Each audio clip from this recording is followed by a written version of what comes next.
Welcome to the Timeless Tales Library, where each story is a soft key that unlocks the quiet spaces of your imagination. I'm Oliver, your host for the evening, and tonight I'll be sharing a gentle tale meant to calm your thoughts and carry you peacefully towards sleep. This haven of restful stories is brought to life by listeners like you. If you've found solace here, please consider subscribing to help us continue weaving these serene narratives. As you settle in, I'd love to hear from you. Leave a comment below, letting me know where you're listening from, and share a place you dream of a story taking you. Perhaps a lighthouse on a windswept cliff, a lantern-lit street in Kyoto, a cozy bookshop in the rain, or a meadow beneath the northern lights. Your dreams keep our little library warm and glowing. This story is about classic literary characters finding warmth and comfort in a magical neighborhood bakery on a stormy Thanksgiving evening, where gentle conversations, seasonal treats, and the soft glow of candlelight create the perfect atmosphere for gratitude and peaceful rest. Now, exhale slowly and let your mind become as still as a mirrored surface. You are entering the Library of Reflections, a quiet hall in the Timeless Tales Library, where every book holds a mirror on its cover. This library contains stories of who you are, who you have been, and who you are yet to become. The air is still and calm, and the only light comes from the soft, diffused glow of the mirrored covers. Feel your body sink into your bed, your own private space in this chamber of mirrors. Relax your shoulders, your jaw, and your hands. Let the quiet stillness of the room reflect into your mind, calming any busy thoughts or feelings. Open the first book. Let the stories of the Library of Reflections show you a peaceful, true version of yourself, a reflection of pure calm. A cozy Thanksgiving night in the rainy day bakery. The November rain began just as the afternoon light started to fade, drumming steadily against the cobblestones of Whisperwind Lane. Each droplet seemed to carry with it the promise of a long, cozy evening ahead.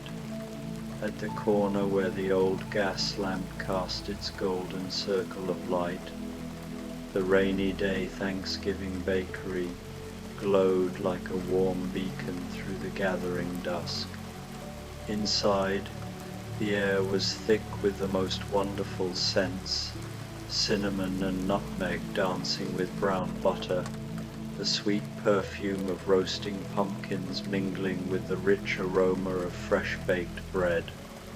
The bakery's windows, framed by cheerful yellow curtains, were already beginning to fog with the warmth from within.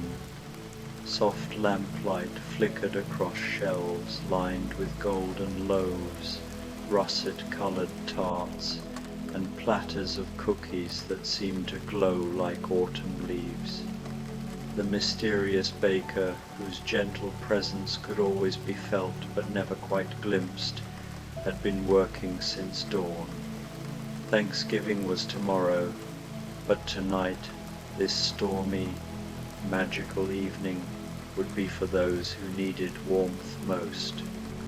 The baker always seemed to know exactly when such travelers would arrive, and exactly what they would need. The first drops of rain had barely begun to fall when the bakery's brass bell gave its first gentle chime of the evening. In stepped a small, neat woman with graying hair tucked beneath a practical bonnet. She paused just inside the doorway, her eyes wide with wonder as she took in the sight before her. Miss Jane Marple had been walking through what she thought was the village of Street. Mary Mead when the storm caught her, but somehow in that peculiar way that happens on certain magical evenings, she had found herself on Whisperwind Lane instead. "My goodness," she murmured softly, unwinding her wool scarf with careful fingers. What a perfectly lovely place to weather a storm. The warmth enveloped her immediately, chasing away the chill that had settled in her bones during her walk. Along the far wall a small fireplace crackled merrily, its light dancing across comfortable armchairs that seemed to be positioned just so, as if waiting for exactly the right visitors. Miss Marple moved toward the fire, her keen eyes taking in every detail of her surroundings with the gentle curiosity that had served her so well in life. The display cases were filled with wonders that made her catch her breath softly.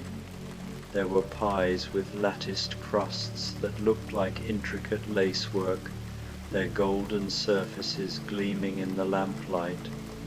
Rows of dinner rolls sat plump and perfect, their tops brushed with herbs that sparkled like tiny emeralds. And there, on a three-tiered stand near the window, was the most beautiful collection of petits fours she had ever seen, each one decorated with delicate autumn leaves made of spun sugar. "Oh, how beautiful," she whispered, and as if summoned by her words, a steaming cup of tea appeared on the small round table beside one of the armchairs. Earl Grey, she realized with a gentle smile, inhaling the bergamot-scented steam. Beside the cup sat a small plate holding what appeared to be a scone studded with cranberries and topped with a dollop of clotted cream that had been dusted with cinnamon. Miss Marple settled into the armchair with a contented sigh, her fingers wrapping around the warm porcelain cup.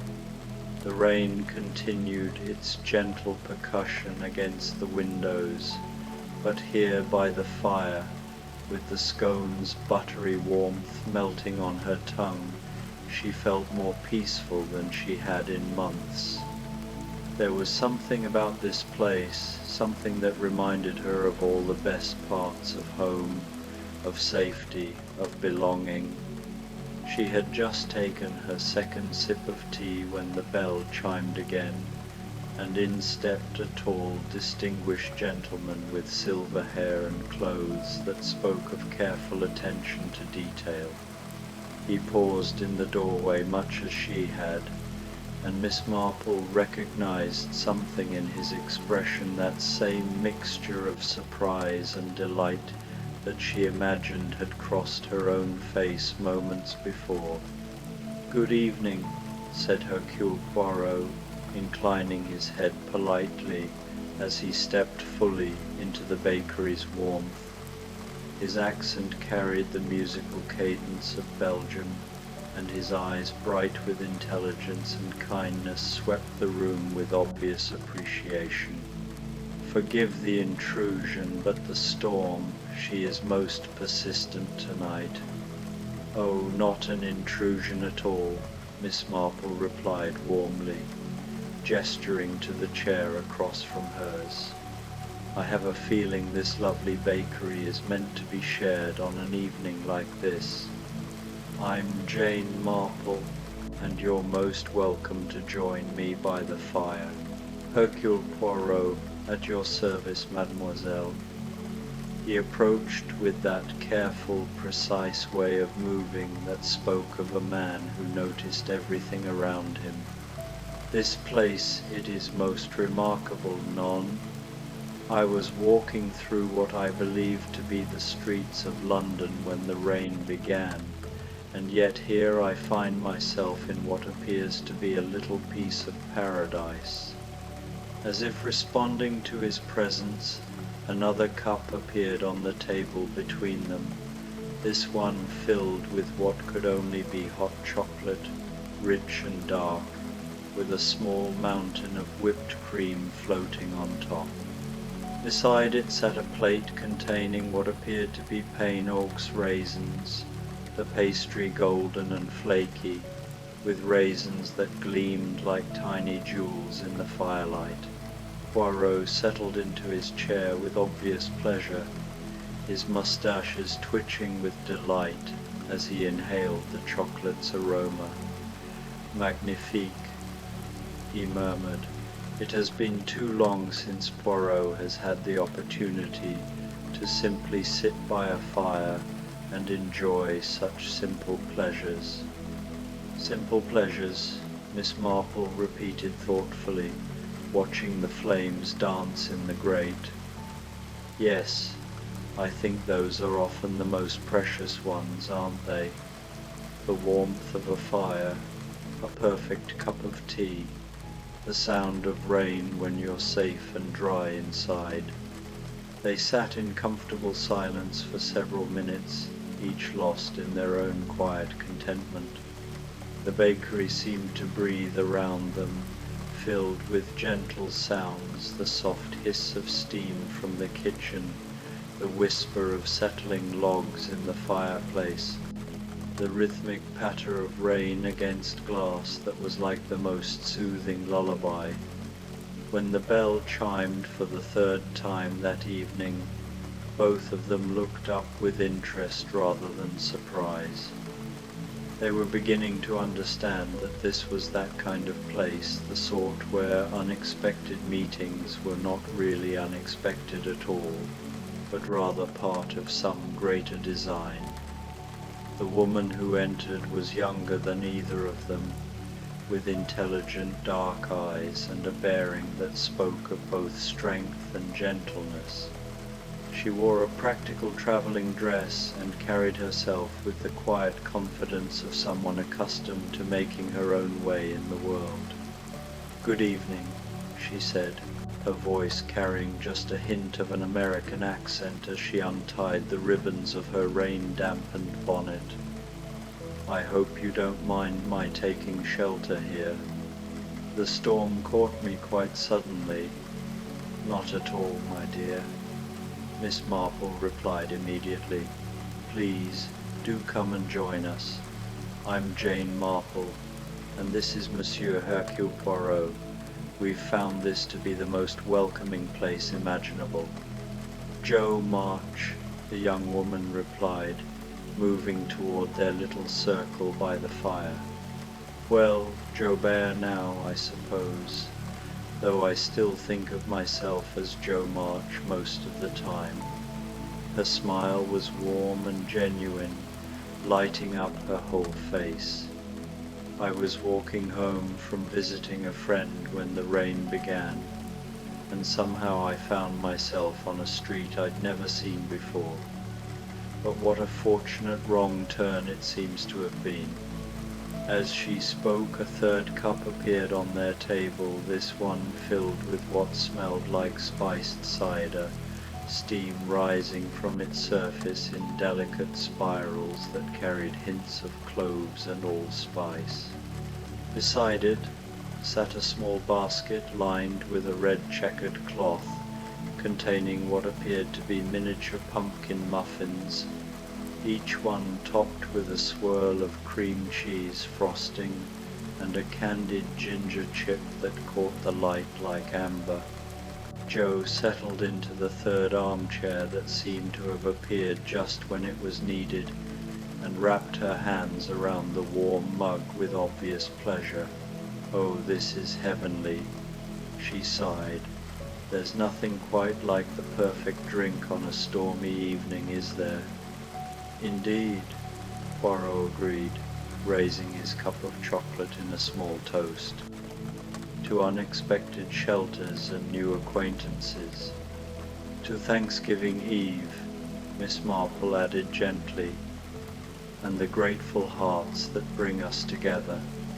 They touched their cups together with a soft clink, and Jo's eyes sparkled with delight.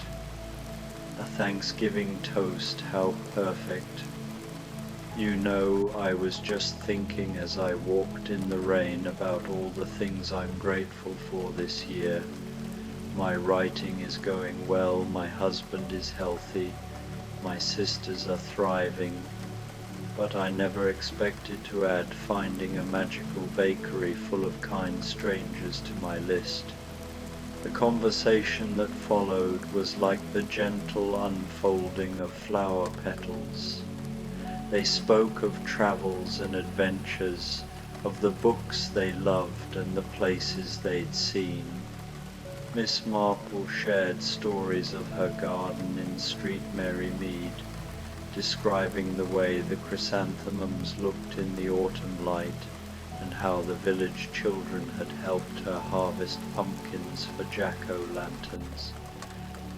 Poirot told them about the changing seasons in Belgium, the way the leaves turned to gold along the canals in Bruges, and the small cafe where he used to go for tisane on evenings much like this one. Jo, her eyes bright with the storyteller's passion, painted word pictures of New England autumns, of apple-picking expeditions with her sisters, and the way the maple trees turned to flame against October skies.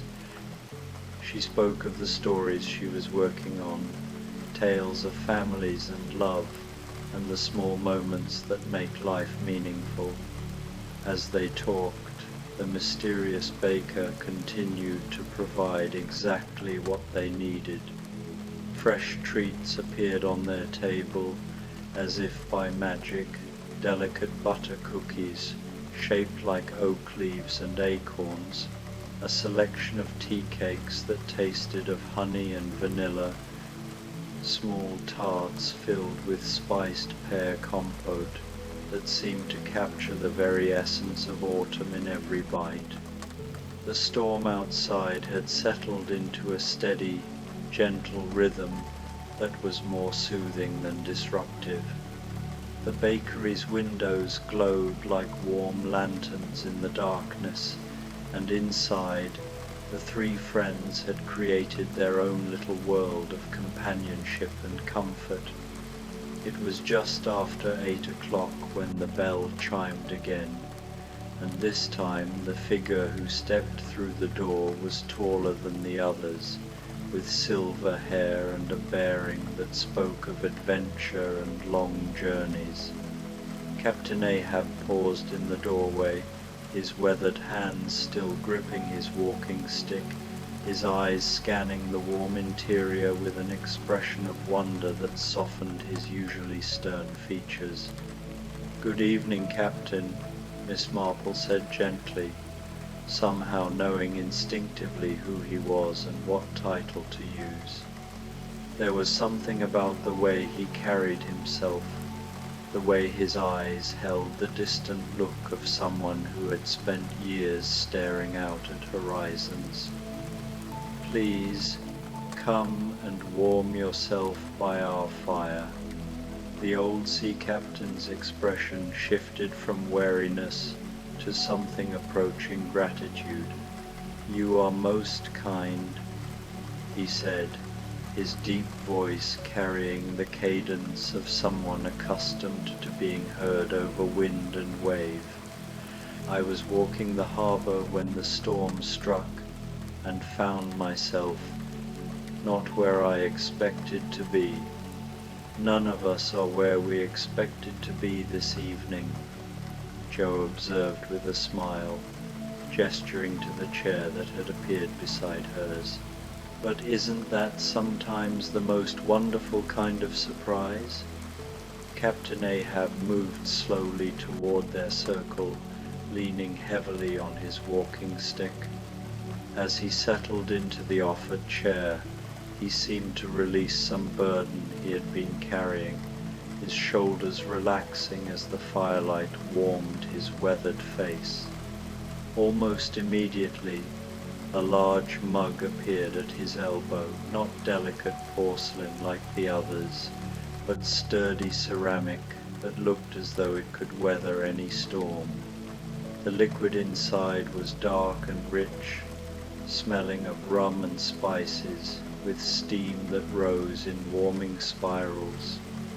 Beside it sat a plate of what could only be ship's biscuits, but these were unlike any hardtack he had ever known, golden and tender, studded with currants and nuts, and still warm from the oven. "I have sailed many seas," the captain said quietly, staring into his mug as if reading the future in its depths. And I have known storms that could tear a ship apart like matchsticks. But I confess I cannot remember the last time I sat by a fire with friendly faces and felt such peace. Peace is a gift, Miss Marple said gently, her knitting needles clicking softly as she worked on what appeared to be a scarf in autumn colours. Sometimes we have to travel very far to find it, and sometimes it finds us when we least expect it. Poirot nodded thoughtfully, his fingers tracing the rim of his chocolate cup. In my profession, I have seen much of human nature, the dark corners, the shadows where people hide their secrets. But evenings like this one remind me that there is also light, always light, if one knows where to look for it. Jo leaned forward slightly, her writer's instinct sensing a story. You speak of storms and seas, Captain. Have you always been a sailor? Captain Ahab's eyes grew distant, but not with the haunted look they might once have carried. Instead, he seemed to be remembering something precious. Aye, the sea has been my life, but there was a time before.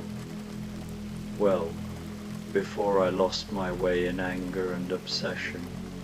There was a time when I sailed not for revenge, but for the simple joy of feeling the wind fill the sails and watching the sun set over endless water.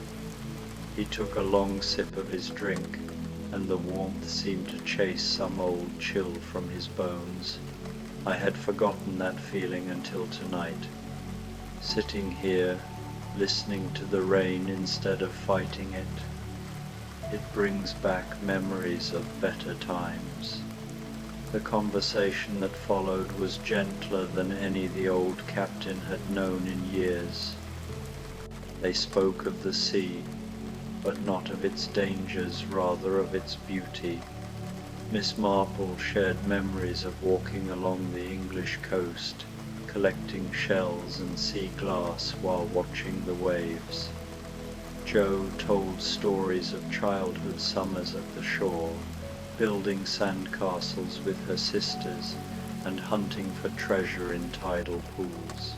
Even Poirot, more accustomed to city streets than ocean waves, spoke warmly of a case that had taken him to the Mediterranean, where he had discovered the simple pleasure of watching fishing boats return to harbour at sunset, their nets full and their crews singing. As the evening deepened, more treats appeared as if summoned by their contentment. There were tiny pumpkin tartlets with maple cream, cranberry orange scones that crumbled perfectly on the tongue, and small loaves of what tasted like the most wonderful cornbread, sweet with honey and studded with bits of dried apple. The fire continued to crackle merrily, casting dancing shadows on the walls that seemed to tell their own stories of comfort and belonging. Outside, the storm had settled into the kind of steady rain that speaks not of fury, but of renewal, the gentle soaking that prepares the earth for winter's rest and spring's eventual awakening. It was nearly 9 o'clock when the fifth and final guest of the evening arrived. The bell's chime was followed by the soft shuffle of careful footsteps, and into the warm bakery stepped an elderly gentleman with wild white hair and clothes that spoke of long hours spent in contemplation rather than concern for fashion. "Oh my," he said, blinking in the sudden brightness as he removed his rain-spotted spectacles to clean them with a handkerchief. "I seem to have taken a wrong turn somewhere between my laboratory and home. but what a delightful wrong turn it appears to have been. "Professor," Joe exclaimed with obvious pleasure, recognizing something in his manner that spoke of academia and discovery, "please come and join us. I'm Joe March, and these are my friends Miss Marple, Monsieur Poirot, and Captain Ahab. We've been having the most wonderful conversation." The professor, for it was clear that's what he was. From his absent-minded air to the ink stains on his fingers, approached their circle with the enthusiasm of someone who had just discovered a new and fascinating specimen. "Professor Henry Higgins," he said, settling into the chair that appeared for him with obvious relief. "Phonetics, you know. I was working late on my notes when I realized I hadn't eaten all day, and decided to walk to the corner shop for something simple. But the storm began, and somehow I found myself here instead." As he spoke, a steaming bowl appeared before him, not a cup this time, but a proper bowl filled with what smelled like the most wonderful butternut squash soup, garnished with a swirl of cream and toasted pumpkin seeds. Beside it sat thick slices of rosemary focaccia, golden and glistening with olive oil, perfect for dipping. The professor inhaled the soup's aroma with the same attention he might have given to a particularly interesting linguistic puzzle. "Extraordinary," he murmured. "I can identify at least 6 different spices, each one perfectly balanced with the others. The individual notes are distinct, yet they create a harmony that is quite remarkable. Rather like our gathering tonight," Miss Marple observed with a gentle smile. 5 strangers from different walks of life, each with our own stories, yet somehow we fit together perfectly. Ah, but we are not strangers anymore, are we?" Poirot pointed out, gesturing with his chocolate spoon. Shared warmth and good food have a way of creating bonds that might otherwise take years to form. The professor nodded enthusiastically, pausing in his soup consumption to join the conversation. "Fascinating. In my studies of language and dialect, I have observed that people who share meals together often develop similar speech patterns, even in the course of a single evening. The act of breaking bread creates a form of intimacy that affects even our most unconscious behaviors." Captain Ahab, who had been listening with growing interest, leaned forward. "On a ship, Professor, the evening meal is when the crew becomes truly united. During the day, each man has his duties, his own concerns. But when we gather around the table, sharing whatever provisions we have, we become something larger than ourselves, a family of sorts." "How wonderful!" Joe exclaimed, her writer's mind already spinning the observation into story possibilities. "It's like what happens in my novels. Characters who might never speak in any other circumstance find themselves opening their hearts when they share a meal together. As if responding to their words, the mysterious baker provided yet more delights. Small bowls of cranberry walnut salad appeared, dressed with a light vinaigrette that tasted of autumn orchards. There were miniature sweet potato pies, each one topped with a delicate meringue that had been torched to golden perfection. Warm rolls appeared, split and buttered, with jam that tasted like captured sunshine. The conversation flowed as smoothly as honey, each story leading naturally to the next. Miss Marple shared tales of village life, of seasonal festivals and neighbours who had become family. Poirot spoke of the cases that had taught him about human nature, not the criminal investigations, but the moments of kindness and connection that had surprised him along the way. Jo told them about her writing, about the stories that poured from her heart onto paper, and how she had learned that the most powerful tales were often about ordinary people doing extraordinary things, like strangers choosing to be kind to each other on stormy evenings. Captain Ahab, his voice growing warmer with each passing hour, shared memories of ports around the world, of the different ways people welcomed visitors, of the universal language of hospitality that needed no translation. He spoke of Christmas in the Caribbean, where local fishermen had shared their catch with his homesick crew, and of Easter in the Mediterranean, where an entire village had insisted on including foreign sailors in their celebration. Professor Higgins, when he wasn't marveling at the subtle differences in their speech patterns, told them about his students, young people from all walks of life, who had trusted him to help them find their voices. He spoke of the satisfaction of watching someone discover their own eloquence, the joy of helping people communicate more clearly with the world around them. As the evening wore on, the storm outside began to gentle itself. The fierce drumming of rain against the windows softened to a whisper, and through the glass they could see that the wind had died down to barely a breeze. The bakery's warmth had seeped into their very bones, and each of them felt more relaxed and content than they had in months. It was Professor Higgins who first noticed the large basket that had appeared near the fireplace, filled with what looked like the most beautiful collection of dinner rolls they had ever seen.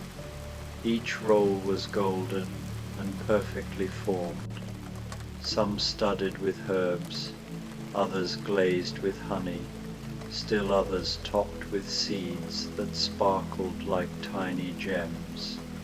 "My goodness," Miss Marple murmured, rising from her chair with the careful grace of someone who had spent a lifetime moving through the world with quiet dignity.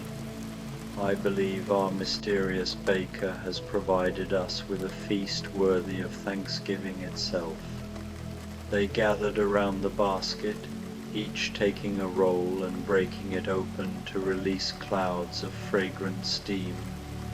The bread was perfect, soft and yielding, with a crust that crackled gently between their fingers.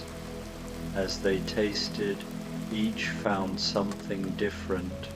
Miss Marple detected notes of sage and thyme that reminded her of her grandmother's kitchen, while Poirot found subtle hints of herbs that transported him back to his childhood in Belgium.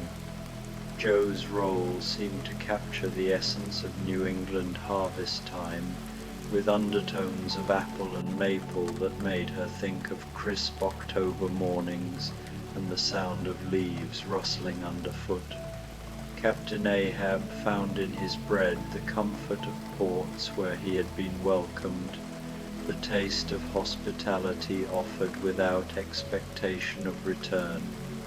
Professor Higgins discovered flavors that seemed to shift and change as he ate, each bite revealing new complexities that delighted his analytical mind.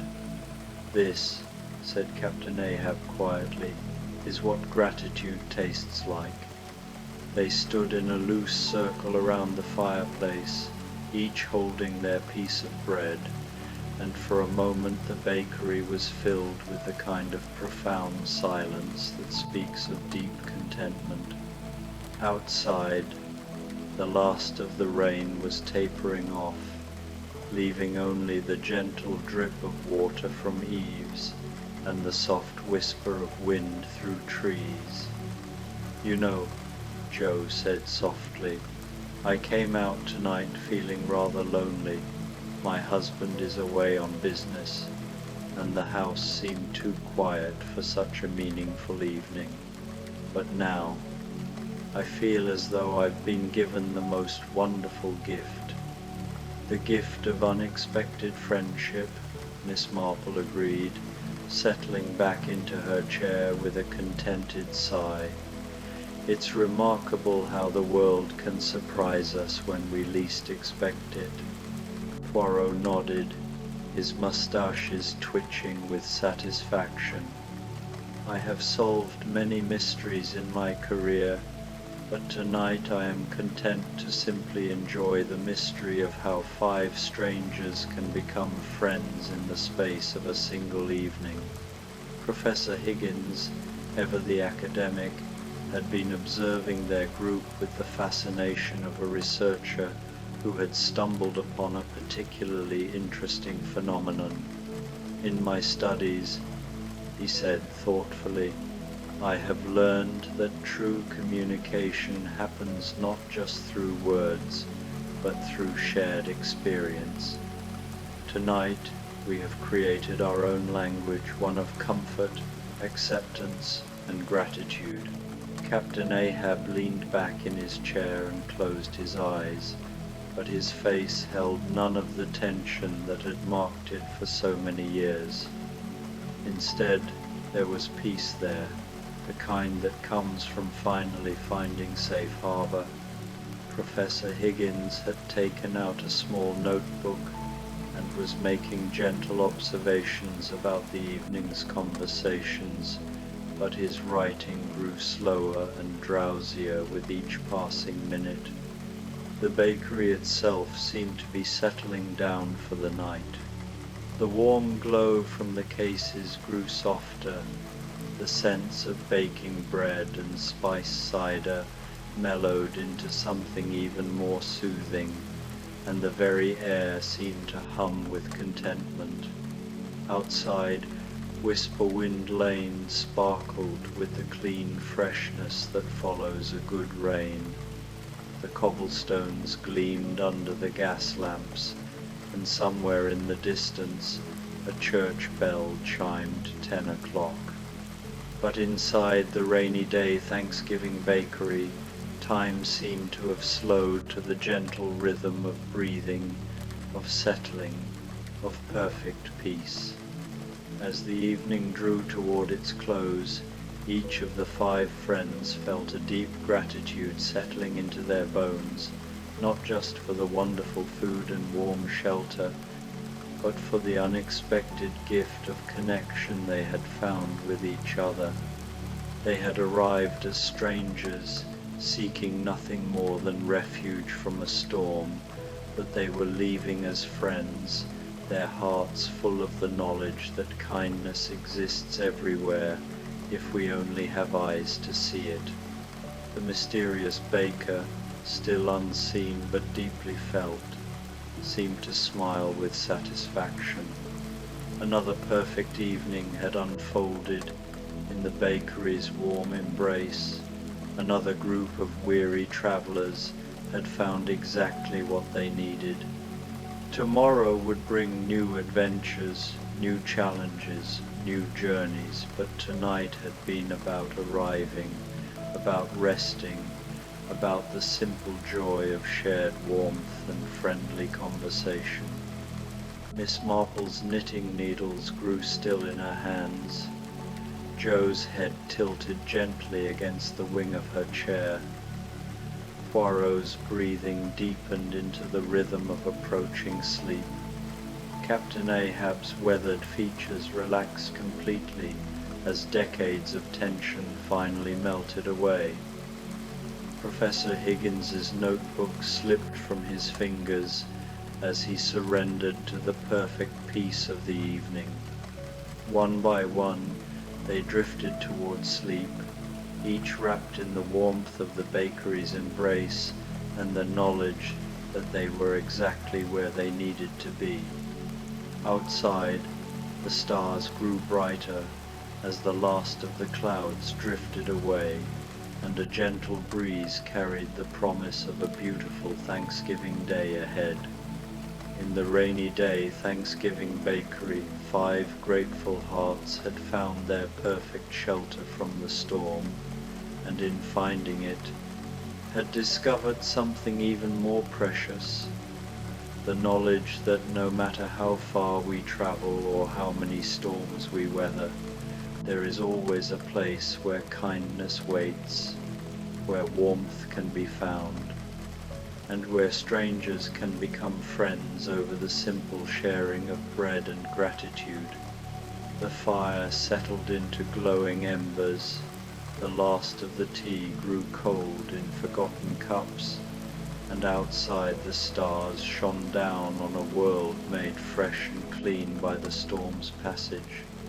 Tomorrow would bring new beginnings, but tonight belonged to perfect endings, to the kind of deep, satisfying rest that comes only after an evening of unexpected blessings and the discovery that magic, when we need it most, often arrives wearing the humble clothes of ordinary kindness.